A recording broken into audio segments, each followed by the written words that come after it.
ઉનાળો આવતા જ તડકાના લીધે નાના બાળકોથી લઈ મોટા સુધી બધાને તડકાની લૂ લાગી જતી હોય છે. તો લૂથી બચવા માટે આજે હું તમારી સાથે શેર કરવાની છું કે કેસુડાનો સાબુ તે કેમિકલ ફ્રી સાબુ છે. એક વખત જો તમે આ સાબુને બનાવી લીધો ને તો આખા ઉનાળામાં તમે તડકાથી બચશો અને લૂ પણ નહીં લાગે એવો આ સાબુ બનીને તૈયાર થઈ જાય છે.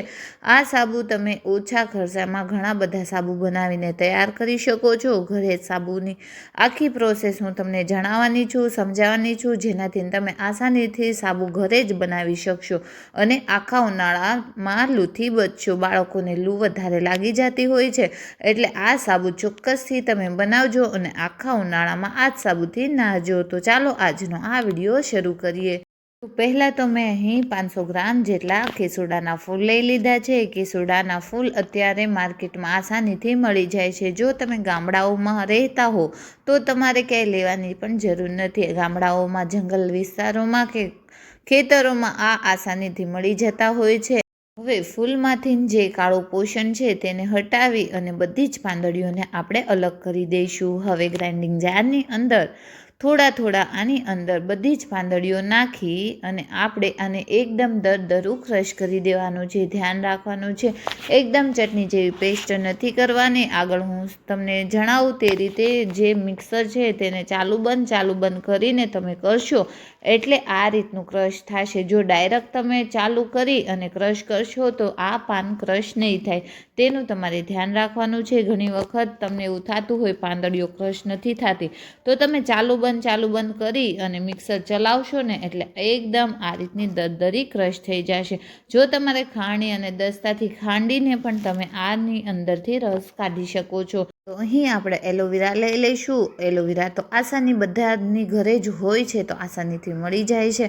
હવે એલોવેરા શું કામ કરે છે કે એલોવેરા તમને જે સનલાઇટનો જે પ્રકાશના લીધે સ્કિન બ્લેક પડી જાય છે તે નહીં પડવા દે ઉનાળામાં. આખા ઉનાળામાં એટલું એલોવેરા કામ ફાયદાકારક છે અને એલોવેરાને આપણે જરૂરથી આની અંદર નાખવું જરૂરી છે. જો તમારી પાસે ફ્રેશ એલોવેરા ન હોય તો તમે એની અંદર જેલ પણ નાખી શકો છો. તો અહીં તમારે 2 મોટી ચમચી એલોવેરા જેલ નાખી દેવાનો છે. પણ આ રીતના નેચરલ ફ્રેશ એલોવેરા નાખશો ને એટલે તમને ફાયદો વધારે મળશે. તો આપણે એની ઉપરની છાલ કાઢી લેવાની છે અને અંદરની જે જેલ છે તેનો ઉપયોગ કરવાનો છે. જો તમે લીમડાનો કે સાબુ બનાવતા હો તો એની અંદર આપણે આ ઉપરની ચામડી જે સ્કિન છે એ કાઢવાની નથી, એમ જ કટ કરી અને લીમડાની અંદર તમે નાખી શકો છો. પણ આજે આપણે કેસુડાનો સાબુ બનાવી રહ્યા છીએ એટલે આપણે એની અંદરથી જેલ નાખીને આનો ઉપયોગ કરવાના છીએ. તો 2 જે એલોવેરા છે તેનો આપણે જેલ કાઢી લેવાનો છે. તો અહીં આપણે જેલને આની અંદર નાખી દઈશું અને ફરી એક વખત આને ક્રશ કરી લઈશું. ક્રશ કરશું એટલે આ રીતનું તમને જોવા મળશે. અને હવે એક બાઉલ લઈ લઈશું. તેની અંદર આપણે કોઈ પણ પતલું કોટનનું કપડું લઈ લઈશું. જો તમારે કપડાથી આનો રસ ન કાઢવો હોય તો ચાણીની મદદથી પણ તમે ગાળીને રસ કાઢી શકો છો.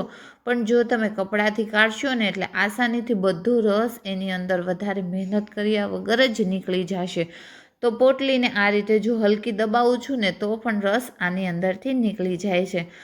તમે બીજું ઉનાળામાં કરો કે ન કરો પણ આ ચોક્કસથી કેસુડાના સાબુ બનાવી અને બાળકોને નવરાવજો.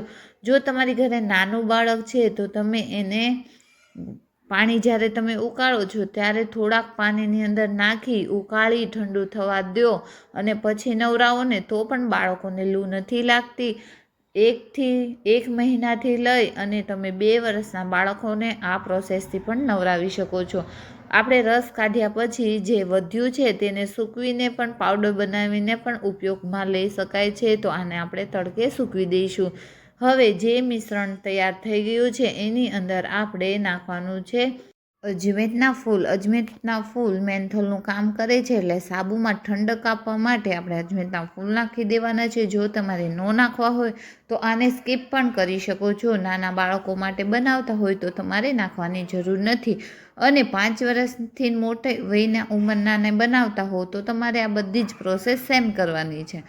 આની અંદર આપણે 4 કપૂર ભીમસેની કપૂર નાખી દઈશું. ભીમસેની કપૂર આપણી સ્કિન માટે ખૂબ જ ફાયદામંદ છે. એટલે આ રીતે તમે હલકા હાથે એ ટેબ્લેટને કરશો ને એટલે બધો જ પાવડર બની જશે. તો પાવડર કરી અને આની અંદર આપણે મિશ્રણમાં નાખી દઈશું.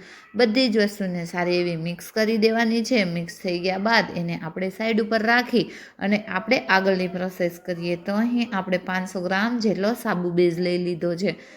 સાબુ બેઝ તમારે જો જોતો હોય તો તમે કમેન્ટમાં સાબુ બેઝ એમ લખશો એટલે હું તમને લિંક શેર કરી દઈશ, એટલે તમને આસાનીથી મળી જાય, વધારે ગોતવાની જરૂર નહીં પડે. સાબુ બેઝને આપણે ધ્યાન રાખવાનું છે કે આ રીતે નાની ટુકડી કરશું ને એટલે આપણે જ્યારે આ સાબુ બેઝને ઓગાળશું ને એટલે તરત જ ઓગળી જાય, વધારે અને ટાઈમ ન લાગે એટલા માટે આપણે એને ઝીણા ટુકડામાં કટ કરી લઈશું. હવે એને આપણે એક તપેલીમાં ટ્રાન્સફર કરી દઈશું અને ઉકળતા પાણીની અંદર આપણે આને રાખવાનું છે. પહેલેથી જ મેં પાણી ઉકળવા માટે છોડી દીધું હતું. તો હવે આપણે પાણી ઉકળતાની અંદર જ આ તપેલીને રાખી દઈશું ને એટલે 4 થી 5 જ મિનિટમાં આ સાબુ બેઝ સારો એવો પીગળી જાય છે.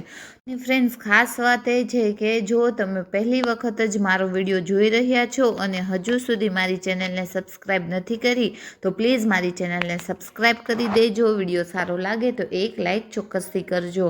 તો અહીં આપણો સાબુ બેઝ સારો એવો ઓગળી ગયો છે, એકદમ પાણી બેઝમાં આવી ગયો છે. જે આ ઉપરનું વ્હાઈટ પોર્શન છે તેને આપણે અલગથી કાઢી લઈશું.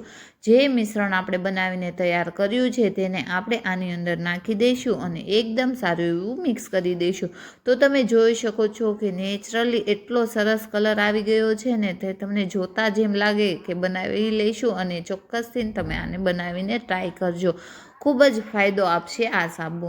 તો હવે તેને જમાવવા માટે આપણે સાબુ મોલ્ટ લઈ લેવાનો છે. જો તમારે સાબુ મોલ્ટ જોઈતો હોય તો તમે સાબુ મોલ્ટ લખી અથવા તો સાબુનું બીબું લખીને પણ મને કમેન્ટ કરી શકો છો. તો હું તમને આની લિંક પણ શેર કરી દઈશ, જેનાથી તમારી બધી જ વસ્તુ આસાનીથી તમને મળી જશે. અને જો અજમેતના ફૂલ અને ભીમસેની કપૂર પતંજલિના સ્ટોરમાં આસાનીથી મળી જાય છે અને જો તમને ન મળે તો એની પણ તમે મને કમેન્ટ કરજો એટલે હું તમને લિંક શેર કરી ઓનલાઈન બધી જ વસ્તુ તમને અવેલેબલ છે. હવે આપણે સાબુને 2 થી 3 કલાક માટે આમ જ છોડી દઈશું ને એટલે સારા એવા જામી જશે. તો તમે જોઈ શકો છો કે આપણા સાબુ એકદમ કડક એવા સાબુ જામીને તૈયાર થઈ ગયા. ઘણા લોકોને એવી ફરિયાદ હોય છે કે સાબુ તો બનાવી લીધા છે પણ જામતા નથી. તો જે મિશ્રણ આપણે બનાવ્યું છે તે મિશ્રણ અડધી વાટકી જેટલું જ હોવું જોઈએ એટલે તમારા સાબુ એકદમ કડક અને જામી જશે સારા એવા. તો આજનો મારો આ વિડીયો ગમ્યો હોય ને તો એક લાઈક અને હજુ સુધી તમે મારી ચેનલને સબસ્ક્રાઈબ ન કરી હોય તો સબસ્ક્રાઈબ કરી દેજો. વિડીયોની નીચે નોટિફિકેશન ઓન કરી દેજો જેનાથી મારો વિડીયો તમારા સુધી પહેલો પહોંચે. અને ચોક્કસથી આ સાબુને ટ્રાય કરજો અને કમેન્ટ કરવાનું ભૂલશો નહીં.